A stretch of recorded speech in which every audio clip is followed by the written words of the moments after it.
Hello, welcome to Transformational Love. I'm Mia Saenz, your host, and in this beautiful segment with me, I have Lisa Kalmin. Now, I love Lisa. I've known her for years. She was my first major kick you in the butt transformational coach. And so, yay! So I want to share you with Lisa. Welcome, Lisa, and then I'm going to tell a little bit more about you. Well, thank you. It's so nice to be here. Thank you. Lisa is the principal and founder of WorldWorks, which is a very large transformational program. And so the amazing thing that I discovered when I went through WorldWorks was not only about myself, but how I can serve humanity and my community on a really big level. So Lisa, will you share with us, thank you, will you share with us more about that? Because you guys have raised in WorldWorks over $2.4 million. That's correct. Yeah. Yeah. Well, the workshops that we do are, as you say, transformational. So most people have a radical paradigm shift about how they see themselves and the world, and really allow, for me, it's allowing their most authentic self to appear and to connect with their purpose and their vision, and then go out and generate that as you have. And through our third level training, the leadership practice at the time, which is what it was called when you did it, the teams actually raise funds for charitable organizations in Southern California. So over that 17 years, we raised $2.4 million, thousands of volunteer hours, goods and services. So along with the personal impact, it was important to me to have people experience a community impact, a global impact in a sense. Because when we transform ourselves, we transform the world, and vice versa. And you know what's really incredible about transformation and love? Because as we go through it, what I found taking WorldWorks and the process, or the volunteer work, the fundraising that my group chose was about, it was Stand Up for Kids, and it was about bringing homeless teens off the streets. And what happened probably, I think about 3 years later, was my son became homeless. I've never shared this publicly. And I had that knowledge, as we all do as we grow and transform. I had that knowledge from this experience to help get him off the street. His daddy kicked him out. So I have that to thank you for, because that was a spur to bring him back home. And it was wonderful. My gosh. Well, thank you for sharing that, and what a grand opportunity for you, and I'm so glad that you had something strong within you and some information that can help you do that. That's fantastic. Yeah, it's wonderful. So I want to find out more from you to share with my community. You have wonderful programs that I really believe that will help support people. But before we get into that, let's talk a little bit about things, some talking points. And why do New Year's resolutions don't work for most people? Well, and I think most people inherently kind of know that they don't work, but we want to start a new year. There is a experiential psychic shift from December 31st to January 1st. We know it's a new year coming. We want it to be our best year ever. And so we think, I think a lot of people do make resolutions. I think some people think about what they would do, but don't put it out in words to anyone. Some people actually write out their goals. And for most people, what happens, I think that the statistic is somewhere around 90%, the New Year's resolutions that don't get fulfilled or followed through on, is because we generally take the exact same person we were being on December 31st. And walk right into the new year, walk right into January 1st. Right. And so the work of transformation is about shifting the way I see myself in the world, letting go of limiting beliefs, letting go of any of the internal conversations, the patterns that we've learned through life, or that we use to survive things in our past, etc. And because they're so ingrained in us, and what I talk about is literally we're a fish in water, and until we take ourselves out of our water and begin to look, what's the water I'm swimming in, what are the beliefs that are generating my life, then I'm going to keep swimming in that same water. So why it doesn't work for most people is they take the same conversation, the same way of thinking, the same way of looking at life into the new year, and the same patterns tend to show up. So we're motivated maybe for a couple weeks or a month, and then it falls off. because we haven't had what I call a radical paradigm shift, which is what it does. So it takes a real authentic reinvention of how I see myself in the world in order to have actually a profound shift in your results. Perfect. Will you talk to us about, this is something that I love, will you talk to us about choices and mindset? Because they go together. Yes, yes. I still say chocolate or vanilla, strawberry or chocolate. Right. I'm watching you do that. Right. Well, one of the things to consider is that the set of available choices that we can even see is based on the way we look at our life.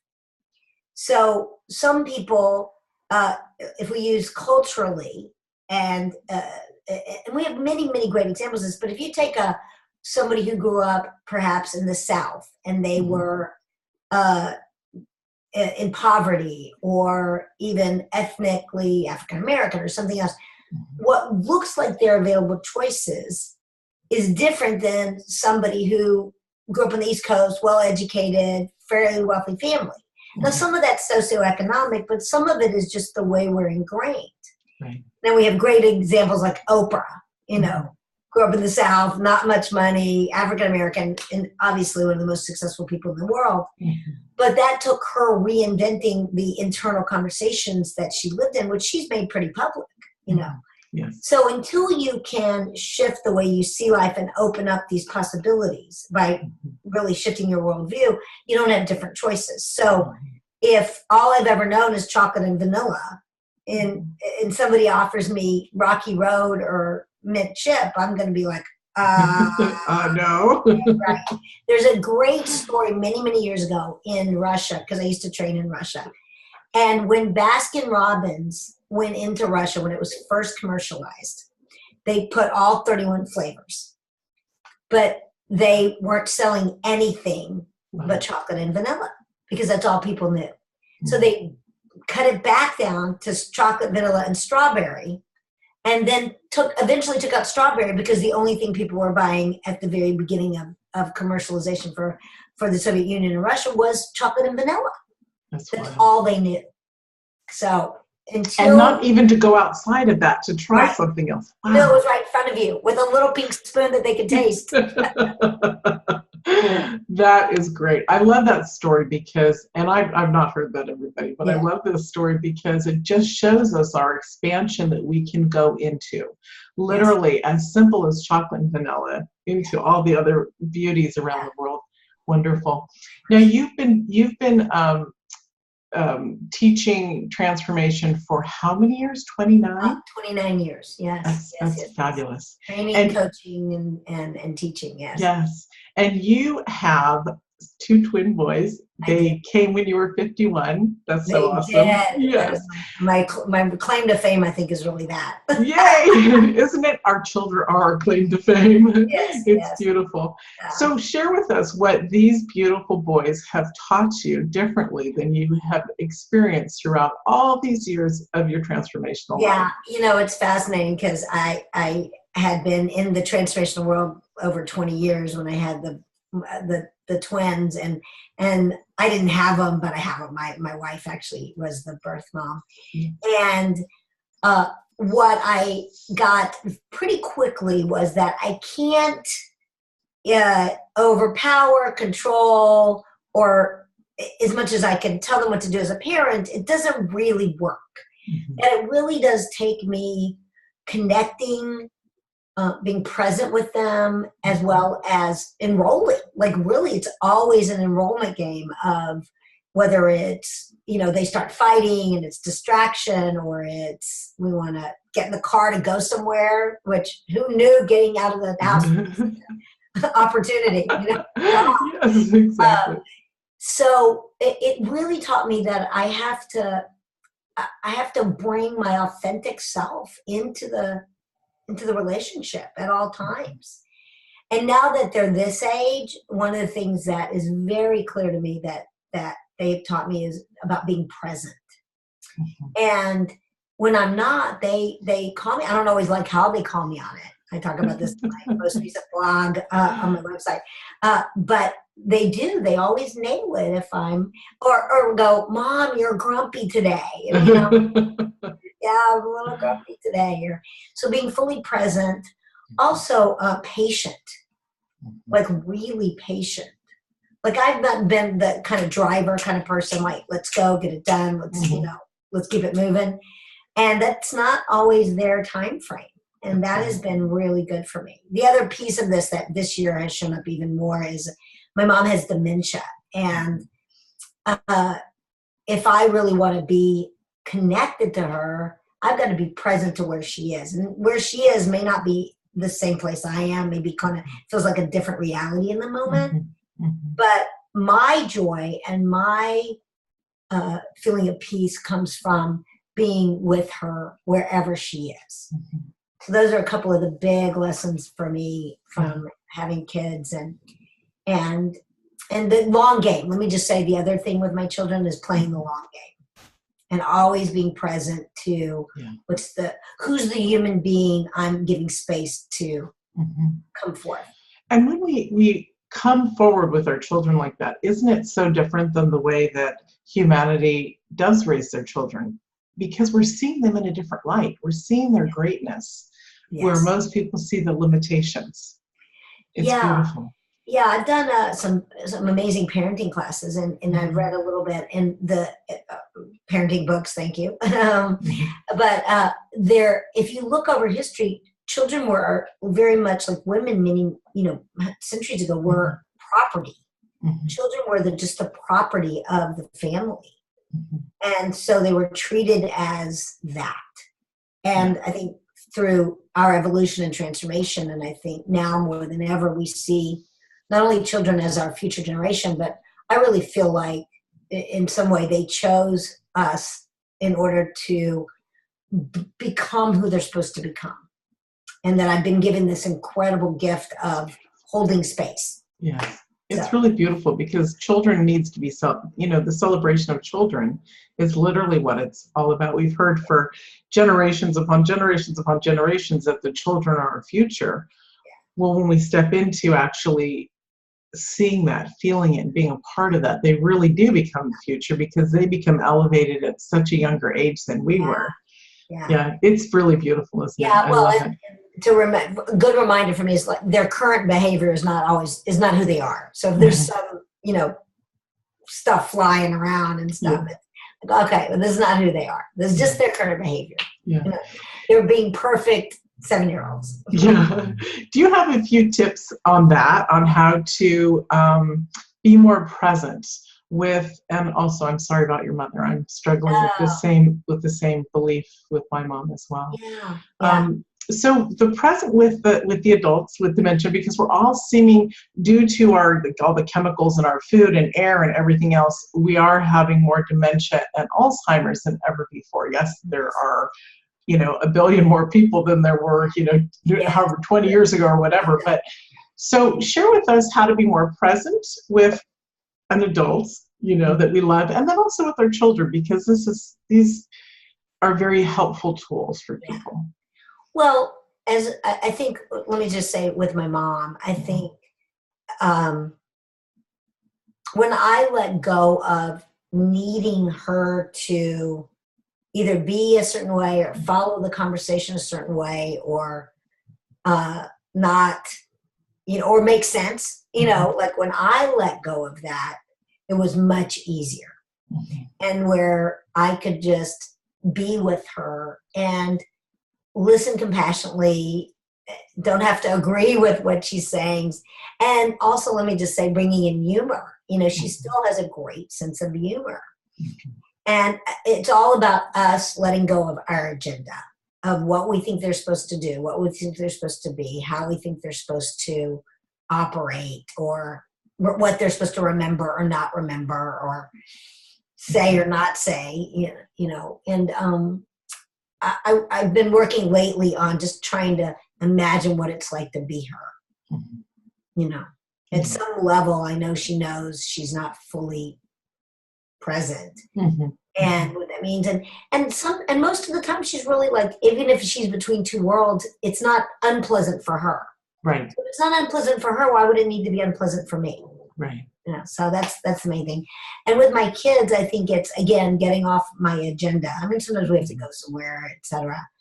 But being and really speaking to them out of, if I am needing something from them, like their behavior is not working, and it's really being responsible. Like, hey, you know what? I get you're having a great time and da da da, and this is super fun. This isn't working for me. I need your help here. And for several years they've been able to hear that and get that, or etc. So, and thinking to myself, is this behavior not safe? Okay, if it's not safe, you handle it. This behavior hurting someone, or the dogs, or the and fine. But if it's just them being kids, then what do I need to do to handle myself? Right. So I love that. You're stepping back and you're allowing them to express themselves. Yeah. Whomever it is, your mother, the neighbor, the kids, on their own level. And people don't do that. There's too much judging instead of observing.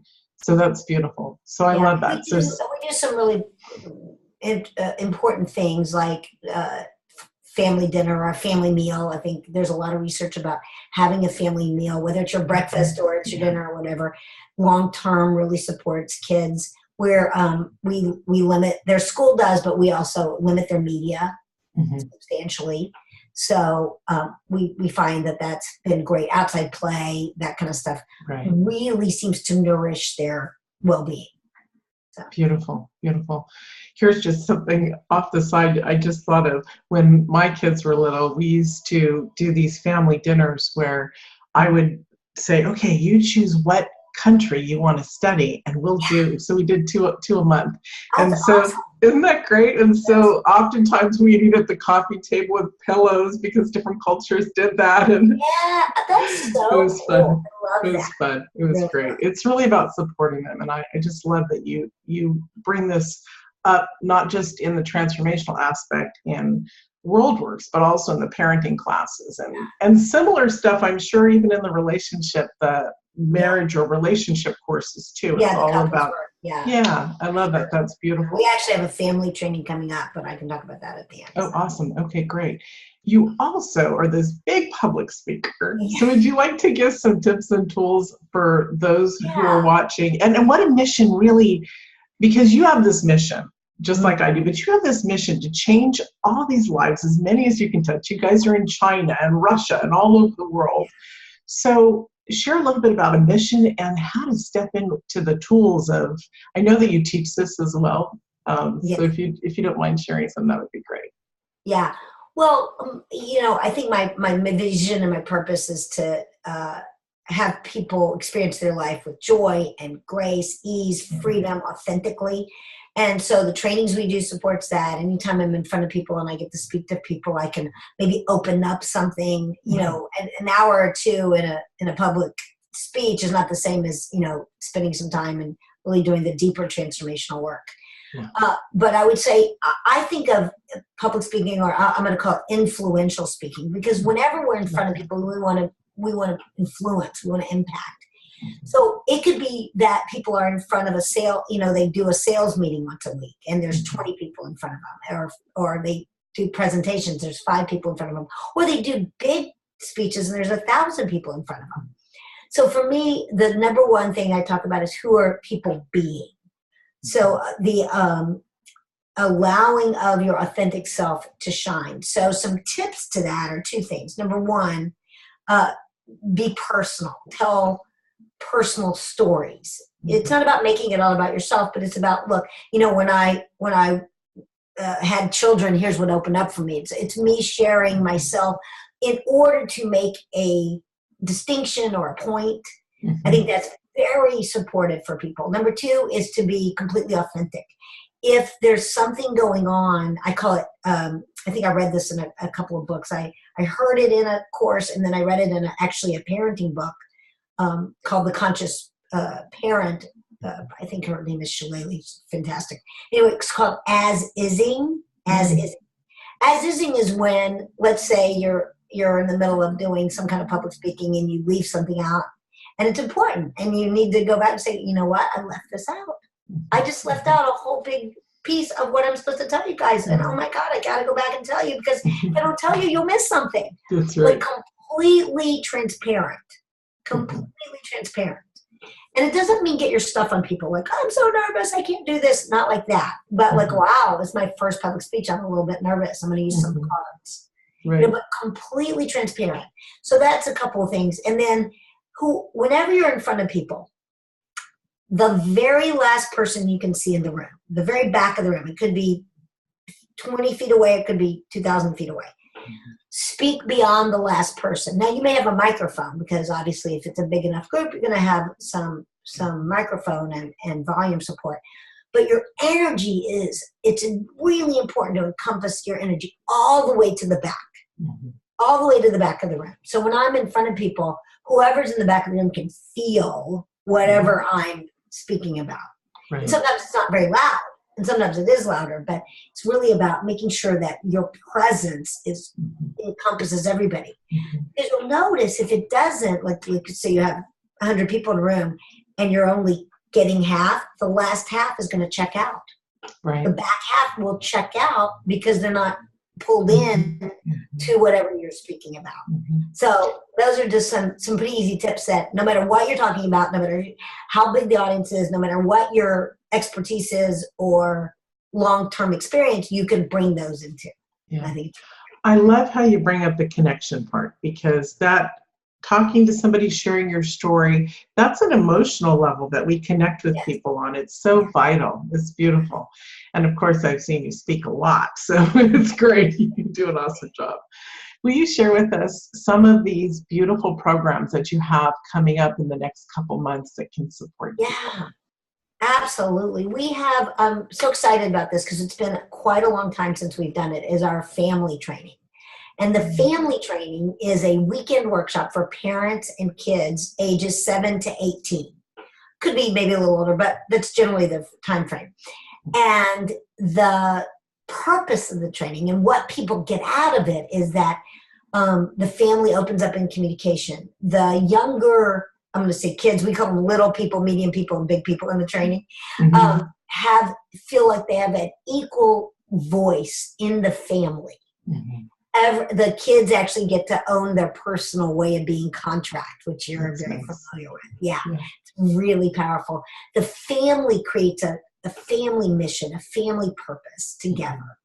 And it's funny and it's fun. And so I'm actually going to be participating with I knew what I was going to ask you. That's great. And because they're eligible now, because they'll be 8 actually by then. And that's awesome. So I'm excited about that. And Gabriel Nosovich is a very good friend of mine. He's a world-renowned trainer. He's actually coming in. I usually train it, but he's coming in to train it because I'm participating. It's in January 26, 27, 28. So Friday night, Saturday, Sunday. And the great news on this training, Mia, is that you don't have to have done transformational work previously to be there. It's great if you did, but if somebody did some work and the partner didn't, they can still come with the kids, etc. So it's not a requirement. And I think that's parents come too. Yeah, this is fabulous because the family construct is so different now, and it's all over the place. Yeah, you know, especially with the internet and everything else, it's just flooded into our little ones' lives. You know, so it's beautiful to come together as a family. I love this, and I remember you used to talk about it. You know, when I was doing the program. I'm really excited. Yeah, it's wonderful. It's probably one of the most powerful tools a family can do together because they're creating their family life. Let's step out of the way of mom and dad are always right and allow everyone to be a family.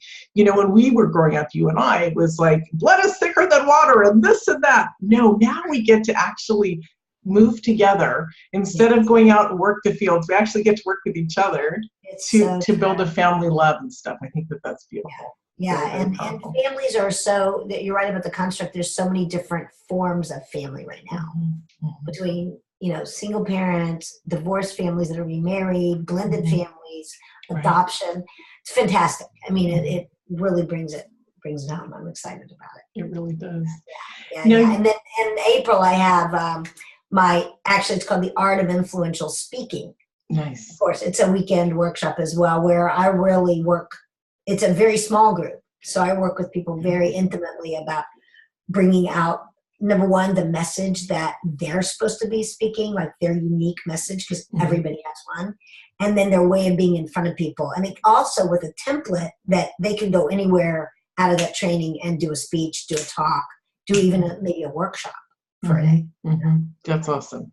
That's really powerful. Yeah. And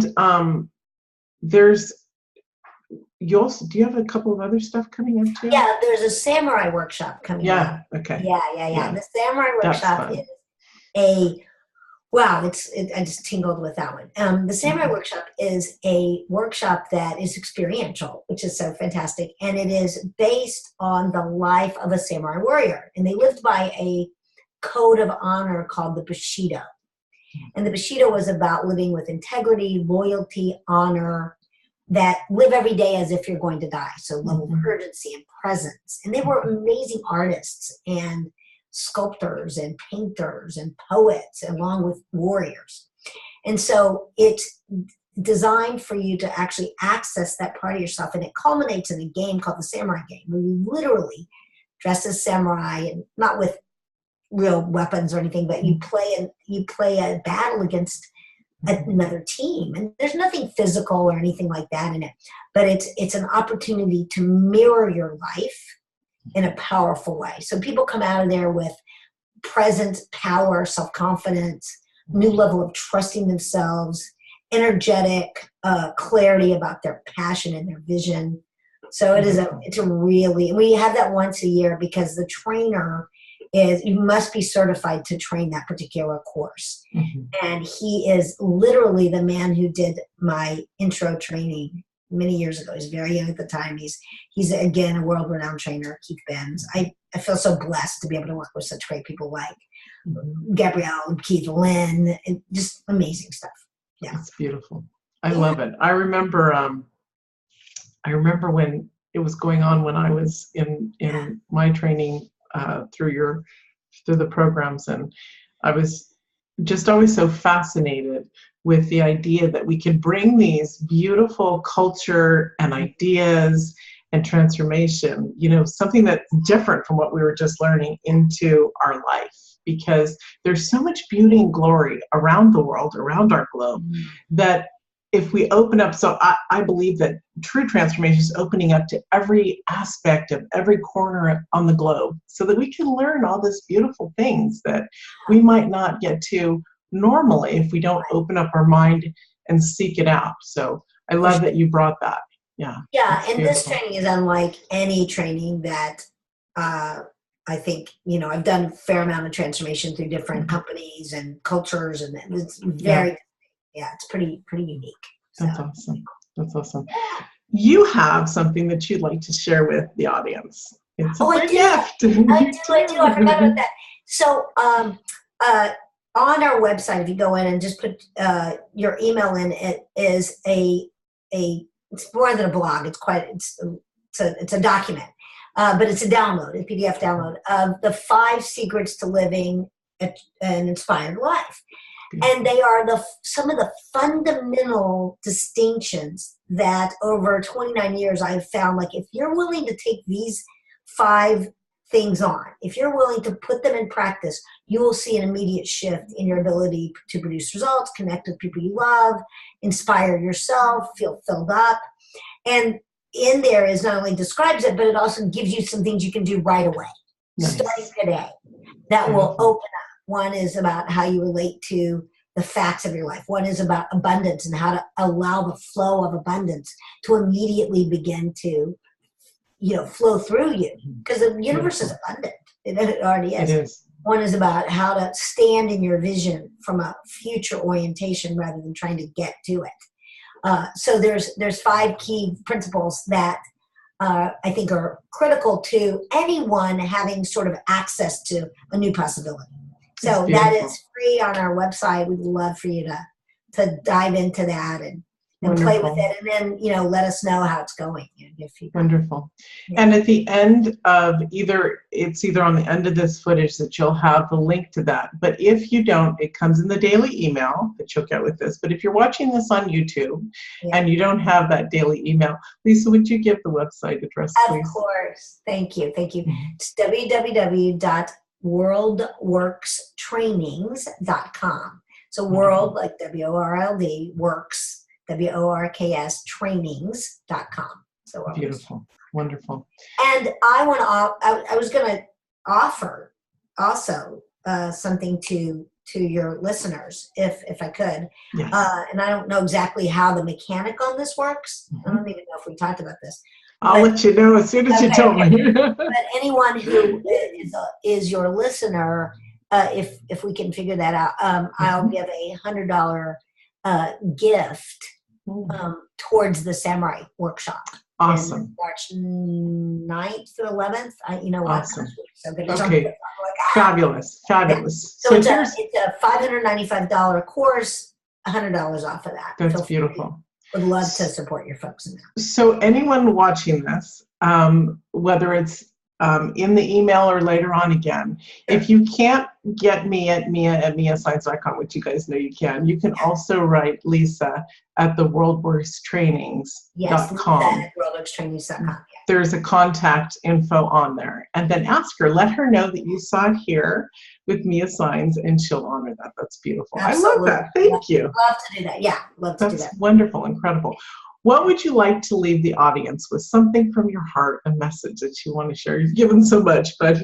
Oh, thank you. Yeah, you know, I on the website also is my new blog, and as I was thinking about, especially my lessons from 2017 and what I wanted to carry forward, one was being unattached. I think we talked about that, which for me is different than detached, because it's not disengaged. It's just letting go of the way it needs to look. So that I want to leave you with that. I want to leave you with my second lesson was it's okay not to win. Like, I don't have to be right. I don't have to win the argument. It's I find my peace is enhanced when I give more space, you know, for other people's way of handling it.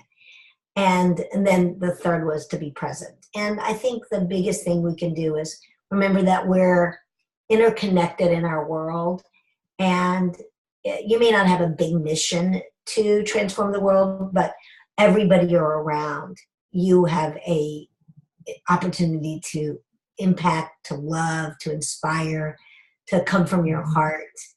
And all I'll say is, you know, if you can put your head on the pillow at night and be okay with who you are, then you're on track. I love that. You're at peace. Yay. Wonderful. Thank you so much for joining us, Lisa. It was wonderful to chat with you. I'm so happy to have spent time with you, and thanks for all your support. And I'm so proud of what you've created. I really want you to hear that. I'm really want to acknowledge you for the woman you are and the difference you make. Thank you. I love that. I'm touched. Thank you, honey. And thank you all for joining us. And remember, you can reach Lisa anytime at worldworkstrainings.com. See you later. Bye. Thanks, dear. Take care. Happy New Year. Happy New Year.